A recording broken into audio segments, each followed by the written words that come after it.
Today, I'll cover some methods that can be used to split up or segment an LED display when using a single WLED controller. I'll show when it might be appropriate to consider utilizing more than one GPIO data pin on a controller, and then I'll show some options on how to combine or sync separate LED displays when using multiple WLED controllers.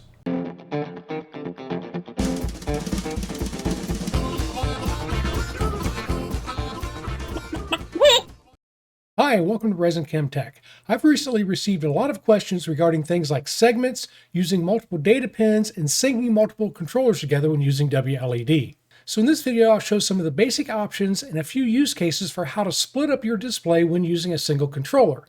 Then I'll cover some options and ways to sync or join multiple controllers together. Let's get started by taking a look at the controllers, LEDs, and other parts I'll be using for my test setup.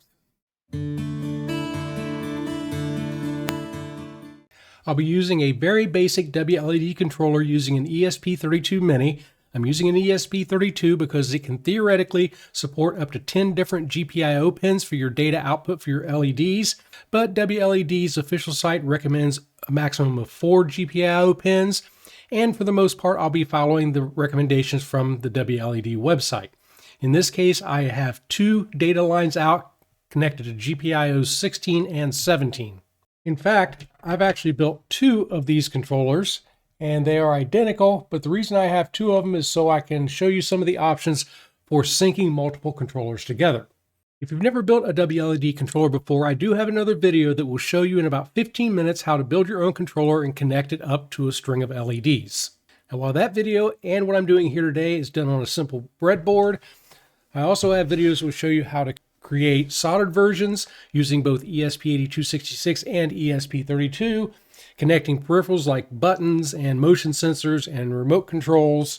If you're interested in any of those, I have a video playlist of all my different LED videos and projects, and I'll throw a card up at the end of this video linking to that. I flashed both controllers with the latest standard production version of WLED, which is 0.14.3 as of this recording. Now, I cover the step-by-step process of installing WLED onto an ESP board in my video on creating a WLED controller in 15 minutes, so you can check that out if needed, as I won't go through the steps again here. But it really is point and click nowadays, including the steps for connecting the controller to your Wi-Fi. Just be sure to note the MAC and/or IP address of the controller once the install is complete. I'll be using 10 meters of WS2812B LEDs at 60 LEDs per meter for a grand total of 600 LEDs.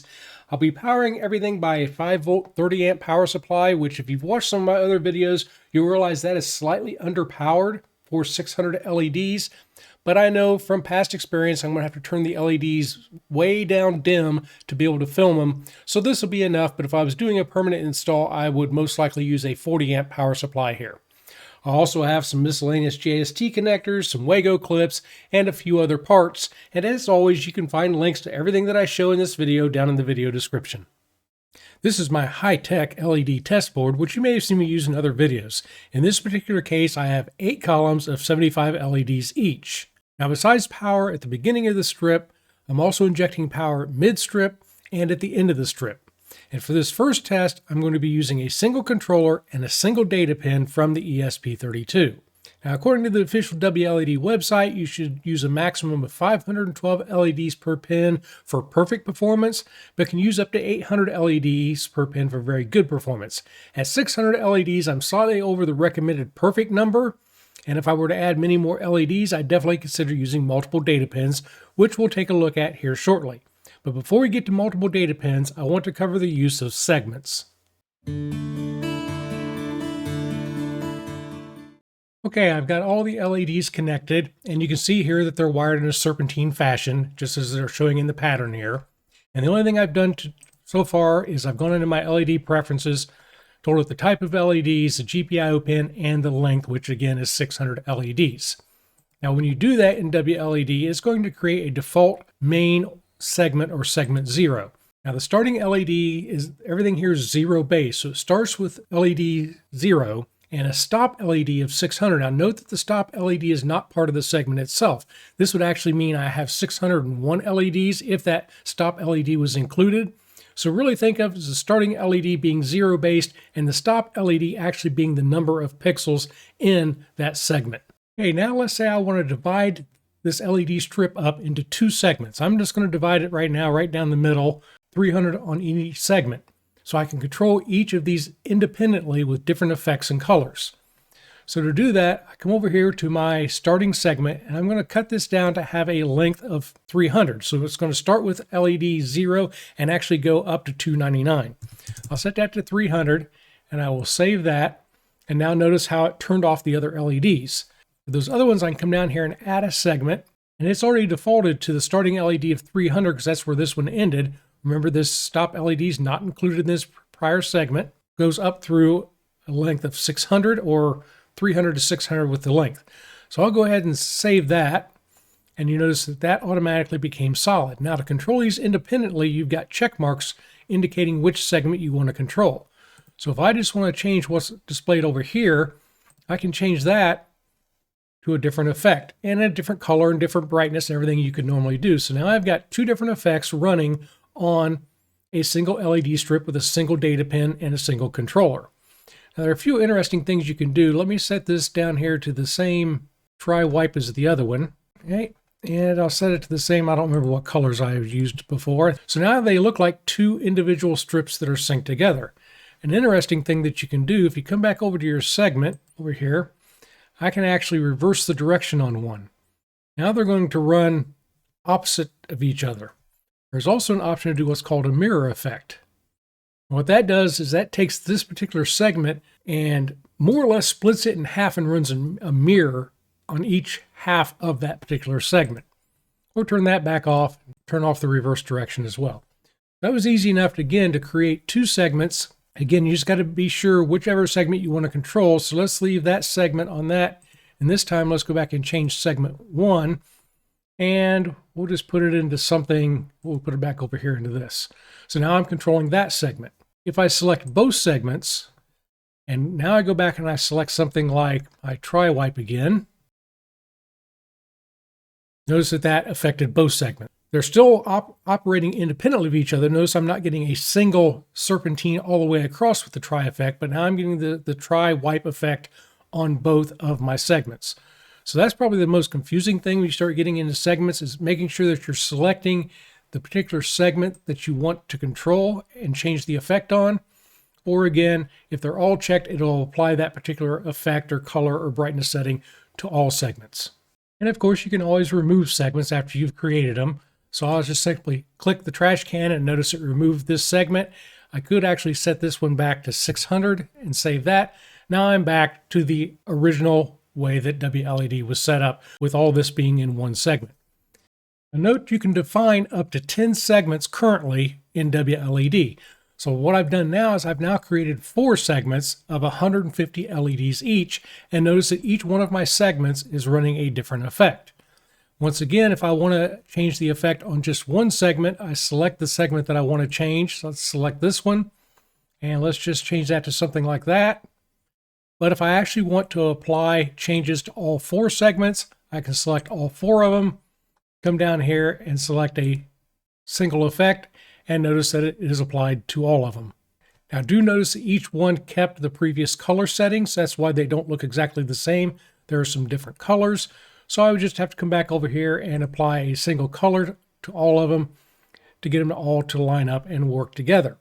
So by using segments, you can do a lot of different things depending on how your LEDs are laid out.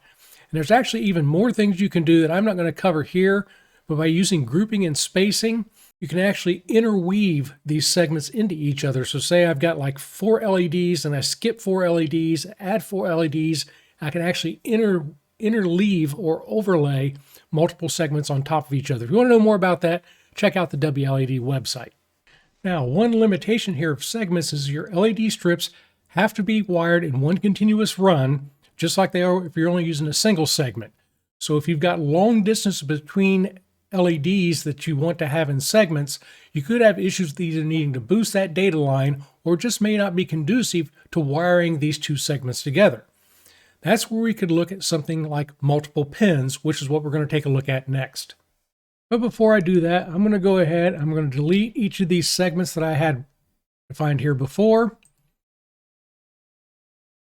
And we're going to set our initial segment back to 600, so we just have a single segment like we had when we first set everything up. Currently, all 600 LEDs are controlled from a single data pin from the ESP32. To split this up to use 2 data pins of 300 LEDs each, we need to break the data connection here. So by using a second data pin, shown by the blue wire here, we now have the first 300 LEDs controlled by the original data pin and the second 300 LEDs controlled by the second data pin. I've also added additional power injection points so that each 300 LED section has power at the beginning and the end of the strip. So now back over in WLED, notice only the first 300 pixels are lit up, even though we still have it defined for 600 because we no longer have that data connection between the first and second half. So now we need to go into our configuration, our LED preferences, and set up that second data pin. So here's our first data pin. The first thing we need to do is we need to shorten that to 300. And now we need to add a connection for our second data pin. Once again, it's still the same type of strip, WS2812B, and it's automatically defaulting. In fact, it's grayed out to start at 300, but here we also have an additional length of 300. In this case, I'm using GPIO pin 17 for my second data line. So we will save that, and now notice we're back to having all of the strips lit up.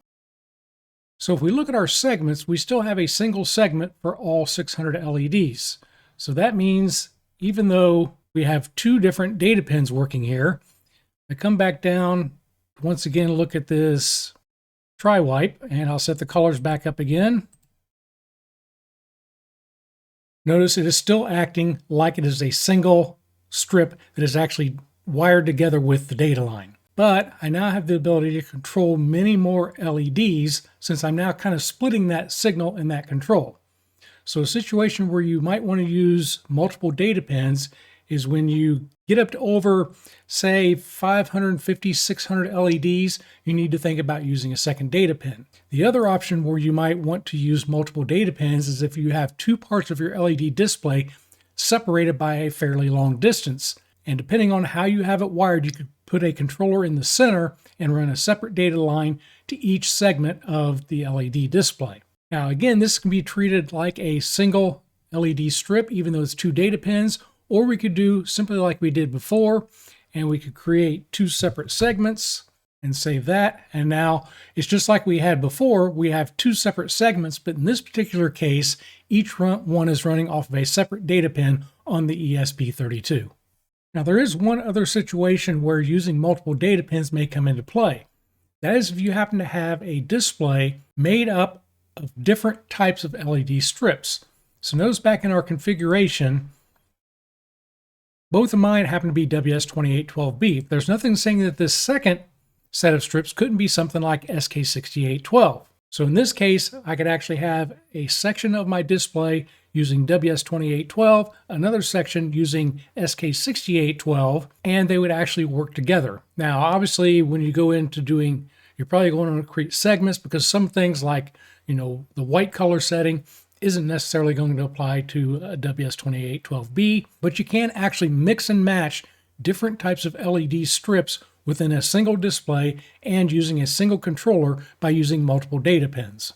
So unless you have a larger display of something like more than 500 or 600 LEDs, or are mixing and matching different types of LED strips within the same display, there's really no reason to use multiple pins on an ESP32.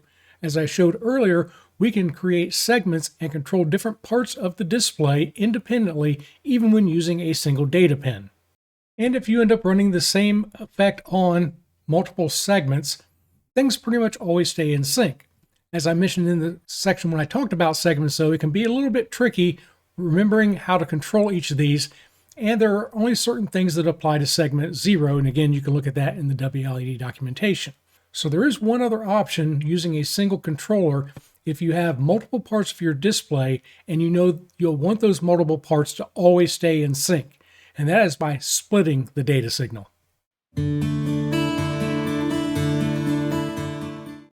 So instead of using 2 separate data pins as we did here, splitting the signal means we're going to take a single data pin and we're going to split the signal out and send it to both sections of our LED display.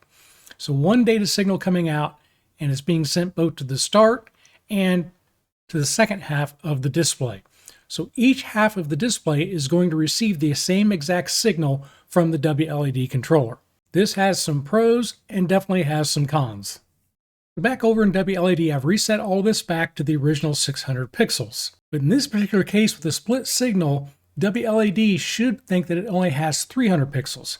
And I'll show you why by once again going back to our try white.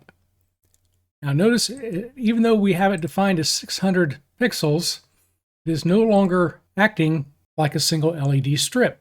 Instead, it looks almost like 2 segments. And notice there's a big long delay here. That's because WLED is trying to light up pixels 301 through 600, which don't exist because we split that signal. So to fix that, we need to come over to our config, to our LED preferences, and we need to say we have a length of 300 and save that. Now if we go back, notice when it reaches the end of the strip here, it immediately starts over again. So as far as WLED is concerned, it's really only talking to 300 pixels. It's sending out that single signal, and we're splitting that across the 2 different sections of 300 pixels each. Now the one nice thing about this, it assures that no matter what you do, everything will stay in sync because each half of the LEDs are receiving the same exact signal from WLED. And we're doing this without any segments. So we should just have a single segment of 0 to 300 LEDs. Now you can't do this with different types of LED strips because we only have one LED strip or one pin defined. And also notice there's no way to separate these and do a second effect on the other half of the strips. They're always going to be in sync, and no matter what you change to one, it's going to be that way for both strips. So where might you want to use something like this? Well, in my particular case, this was ideal for something like my staircase. I wanted the same exact signal on both sides, and I wanted them to always be in sync. I was never going to run a different effect on one half the stairs over the other half the stairs. I certainly could have done that by setting up either segments or using multiple pins. In my case, I was just using ESP8266 though, and the recommendation for that is to only use one output pin. So therefore, I was able to keep both sides in sync by splitting the data signal. In fact, here is the actual effect that I'm using on my stairs. So again, I have 2 separate LED strips that aren't physically wired together, but I am sending a split data signal to each side of the staircase. If you happen to have a situation where your 2 different sections of your LED display do not have the same number of LED pixels, then you want to set up WLED with the length of the longest section. Finally, I want to talk about a situation where you might have completely separate displays that aren't physically connected, either because they're on different sides of the room or there's just no way to connect them together without long wiring runs. And that is to use multiple controllers. So now we'll take a look at using multiple controllers and a couple different ways that we can sync those together. For the multi-controller demo, I'm using 2 identical, completely separate controllers. In my case here, I'm sharing a common 5-volt power supply, but that isn't necessary. Each could have its own power supply and be installed in completely different locations with no physical connection whatsoever. The first controller is connected to the first 300 LEDs and the second controller to the second 300 LEDs. Both controllers are only using 1 data pin, but since they are independent, one could be using 1 data pin and the other using 3 data pins. They could also each be connected to different types or voltages of LED strips. Again, they are completely independent of each other. I was just too lazy here to drag out and wire a second power supply, so I'm sharing it between the controller and LEDs for this particular example. And since they are completely independent of each other, they each have their own controller and their own interface. The way I've got it set up here, this left controller controls the left 300 and the right interface controls the right 300. As you can tell, they are completely independent of each other without any kind of syncing going on. But there are a couple of different ways we can sync these to allow one controller to actually control the LEDs connected to a completely independent controller. And the first option we're going to talk about is UDP sync. The nice thing is there's a nice little sync button right here on the user interface to enable and disable this feature. I'm going to turn both of these off. Then I'm going to turn on the sync over here on my left controller. Now it says other lights in the network will now sync to this one. And notice if I hit the power button on this one, it turned the lights on both sides. However, I didn't make any changes to default WLED. So in this case, what happened when I turned that on, it turned on at least 13 other WLED displays in my house. Everything from behind my TV to my stair lights to my kitchen cabinets all came on because they all have the default settings. Probably not what you're going to want unless you want to sync all of your WLED displays together. So there are a couple changes we need to make so that only these two controllers are synced together. Okay, to stop the syncing of all my WLED controllers, there's a couple of things that we can do. I'm going to turn these back off, but we need to change some of the sync settings so only these two LED controllers are synced together. And like a lot of things with WLED, there are a lot of different ways to do this, but the first one I'm going to show, if we come down here to our sync interfaces, notice that there are up to 8 sync groups available. This was available starting with version 0.13, I believe. And what I can do is I can take this first controller and say it's going to send and receive in sync group 2.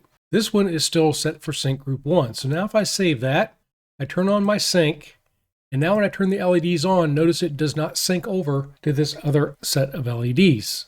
That's because they're now in different sync groups. Now, depending on the version, if you have some old WLED controllers around, you may still be seeing some of those turn on even though you've set this sync to a different sync group. But let me go ahead and put this one over in sync group 2 as well. So I'm going to turn my sync back off, turn my power back off.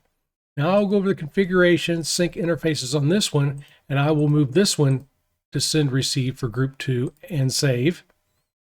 Now if I go back over to my original, turn sync on, hit the power button, and now you notice they both come on again. So one way you can do this is through the use of sync groups. If you really want to make sure you have 2 or 3 or just a certain group of controllers synced together, then we can go and change the UDP ports.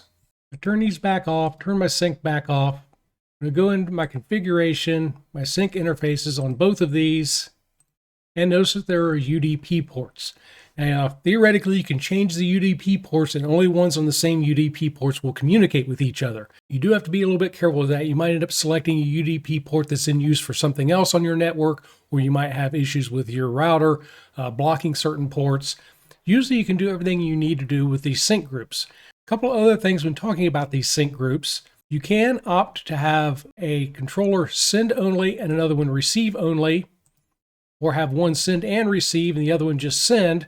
By default, it's going to be send receive both. Notice that you can also set a controller up to only receive certain values from another controller, brightness, color, and effects. So if I only wanted this to receive the colors, I could turn these two off. And now when this one sends, it's only going to send over the color and not the effect or the brightness. I can also include segments and the bounds of those segments if wanted. Notice that by default, if I go back to this original here, I've only been turning the sync on over here. Notice that the sync is not turned on over there. When I hit the power button, they both come on and they both go back off again.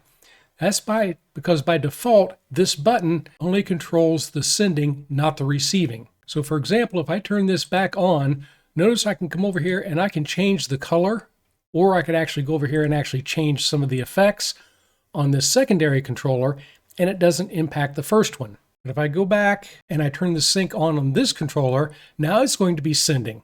So now we've got both of them sending. So now if I change the color over here, notice it syncs back over to the other one.